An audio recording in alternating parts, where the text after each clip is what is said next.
Hello Namita ma'am, मैं शालू और मेरा बेटा अर्नब तिवारी।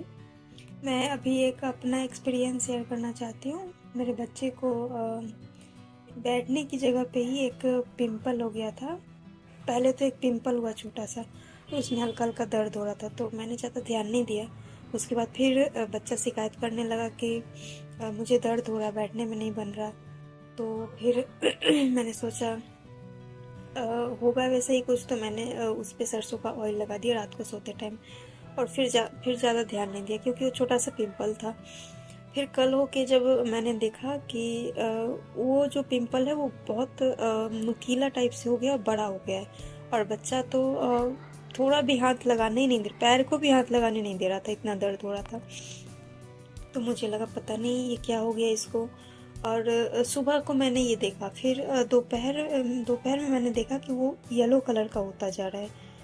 तो फिर मुझे लगा कि एक बार और पहले इसको इस तरह से हो गया था, तो मुझे लगा वही फिर से वापस हो रहा है।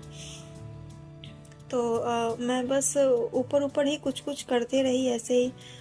कभी सरसों ऑयल लगा देती, कभी उस पर कोई क्रीम लगा देती, लेकिन उससे कुछ खास उसको फ़र्क नहीं पड़ रहा था, वो बढ़ता ही जा रहा था। मुझे मेरे मेरे हस्बैंड को लगा कि शायद डॉक्टर के पास ले जाना पड़ेगा।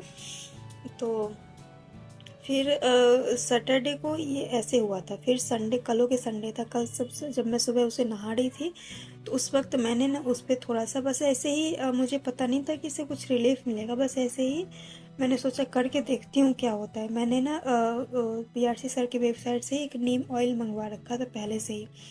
क्या पता कब कैसी ज़रूरत हो जाए। तो मैंने बस ऐसे ही बिना मन के ही नीम ऑयल हल्का सा उंगली में लेके और उसको उस जगह पे ऐसे करके लगा दिया। और थोड़ी देर सूखने दिया, फिर कपड़ा पहना दिया। उसके बाद शाम को जब मैं देखी तो बच्चा आराम से खेल रहा है, सब कर रहा है, बैठ रहा है, उठ रहा है। तो मुझे लगा दर्द कम हो गया होगा, तो फिर मैंने ज़्यादा ध्यान नहीं दिया। फिर मैं सोची कि फिर मैं अपने काम में लग गई। फिर रात को जब सोते टाइम मैंने उससे पूछा कि क्या कैसा है, तो बोल रहा है ठीक हो गया। जब मैंने देखा तो मैम आप बिलीव करोगे, वो जो है ना 75% तक पिंपल खुद ही कम हो गया था। खुद ही मतलब इतना छोटा सा दाना रह गया था, जो इतना बड़ा, मतलब इतना बड़ा पिंपल नुकीला टाइप से और पीला रंग का हो गया था, वो उतना छोटा हो गया था।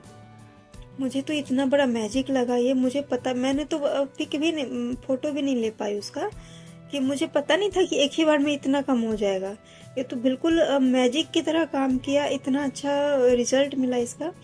क्योंकि एक बार और पहले ही इसको ऐसा पिंपल हो गया था, बैठने की ही जगह पे हो गया था। तो 3 दिन की इसकी छुट्टी हो गई थी स्कूल की, और हम डॉक्टर के पास ले गए थे। तो उन्होंने उसी पिंपल पे इसे बुखार भी आ गया था, तो उन्होंने पहले एक बुखार की दवाई दी, एक घाव सूखने की दवाई दी और एक एंटीबायोटिक दी। और 3 दिन की छुट्टी इसके स्कूल की हुई थी, तब जाके उसका वो पिंपल होते होते जो बड़ा घाव बन जाता था वो ठीक हो गया था। और इस बार तो ऐसा मैजिक हुआ कि हल्का सा नीम ऑयल लगाने से ही वो 75% तक खुद ही कम हो गया। मुझे तो खुद पर बिलीव नहीं हुआ कि सच में इसको ऐसा हो गया।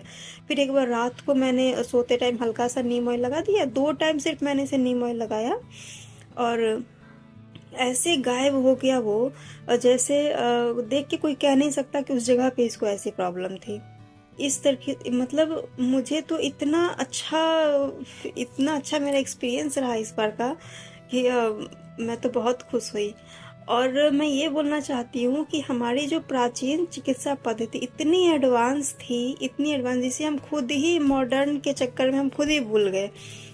ये तो ये बात हुई कि हमारे हाथ में हीरा है, हम जन्मे ही हीरे के साथ है।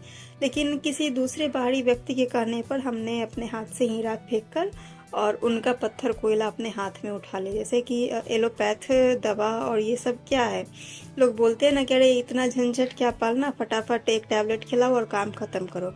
लेकिन उन्हें ये समझने की ज़रूरत है कि जो हमारे जो प्राचीन चिकित्सा पद्धति है, जो जड़ी बूटियों से बनती है, पत्तों से बनती है, वो एलोपैथ दवा से भी कहीं आगे है। बस एक बार हमें फिर से पीछे जाके और उन सभी चीज़ों को रिकॉल करना है, और फिर से अपने डेली लाइफ में उसे लाना है वापस। Thank you ma'am. Autism and ADHD is curable. उसके लिए सिर्फ़ आपको ये करना है कि bishrup.com/autism में जाके एक फॉर्म भरना है, हमारी टीम आपको कॉन्टैक्ट करेगी।